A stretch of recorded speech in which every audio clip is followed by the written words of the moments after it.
Cheque bounce कानून छोटा और समरी प्रक्रिया है। कानून ने दस्तावेजों को अनुमान दिया है। एक बार आरोपी ने चेक स्वीकार कर लिया है तो कानून उस चेक के खिलाफ देयता मानता है। शिकायतकर्ता को दायित्व साबित करने या खातों को दिखाने की जरूरत नहीं है। कानून अभियुक्त को इस धारणा का खंडन करने का अधिकार देता है, लेकिन सामान्य आपराधिक या दीवानी मामलों की तरह केवल इनकार ही काफी नहीं है। आरोपी को लीगल सबूत पेश करने होते हैं जो शायद ही संभव हो। कई अभियुक्त शिकायत को रद्द कराने के लिए उच्च न्यायालय जाते हैं, जो शायद ही कभी सफल होता है। हालांकि किसी भी स्तर पर निचली अदालत में शिकायत को खारिज करने के लिए सरल और सुनिश्चित तरीका है। कई कानूनी मित्रों की मांग पर हम इस हिंदी चैनल में ये विवरण दे रहे हैं। हम इस मुद्दे पर अपने अंग्रेजी एपिसोड में भी चर्चा करेंगे।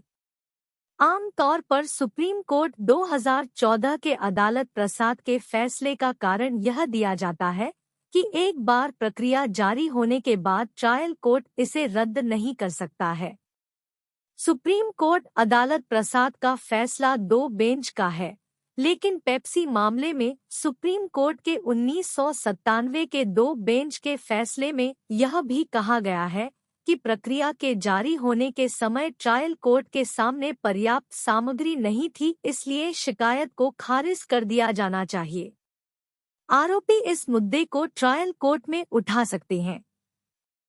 अदालत प्रसाद 2004 सुप्रीम कोर्ट का फैसला 1997 के इस फैसले को खारिज नहीं कर सकता, क्योंकि दोनों ही 2 जजों की बेंच के फैसले हैं। इसलिए 2023 में दिल्ली उच्च न्यायालय ने 1997 के सर्वोच्च न्यायालय के मामले के आधार पर 7 साल पुराने मामले पर रोक लगा दी कि प्रक्रिया जारी करने के समय ट्रायल कोर्ट के समक्ष पर्याप्त दलीलें या सामग्री नहीं थी। इसके अलावा 2021 के 5 न्यायाधीशों की सर्वोच्च न्यायालय की संवैधानिक पीठ ने चेक मामलों में यह भी अनिवार्य किया है कि यदि किसी भी समय न्यायालय के क्षेत्राधिकार का मुद्दा उठाया जाता है तो अदालत प्रसाद मामले का निषेध लागू नहीं होगा। 2012 में सुप्रीम कोर्ट द्वारा दिया गया एक और सबसे महत्वपूर्ण फैसला यह कहता है कि पहली बार पेश होने पर आरोपी शिकायतकर्ता के दस्तावेजों के आधार पर यह मुद्दा उठा सकता है कि शिकायत सुनवाई योग्य नहीं है और इसलिए उसे खारिज कर दिया जाना चाहिए। दिल्ली उच्च न्यायालय ने 2015 में पीके के मामले में इस फैसले के आधार पर आरोपी को सीधे उच्च न्यायालय में आने के बजाय निचली अदालत में शिकायत खारिज करने का मुद्दा उठाने का निर्देश दिया। हम अपने हिंदी और अंग्रेजी चैनलों में उच्च न्यायालय के निर्णयों का नियमित संदर्भ देते हैं और चेक बाउंस अभियुक्तों के लाभ के लिए उनकी प्रासंगिकता दिखाते हैं।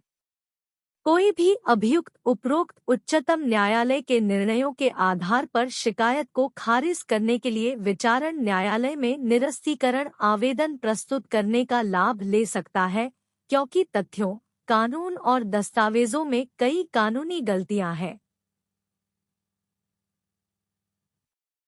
डाक द्वारा हमें पूरे दस्तावेज भेजें। हमारी कानूनी टीम दस्तावेजों का अध्ययन करेगी और सुप्रीम कोर्ट के इन फैसलों का लाभ उठाने के लिए चरण दर चरण प्रक्रिया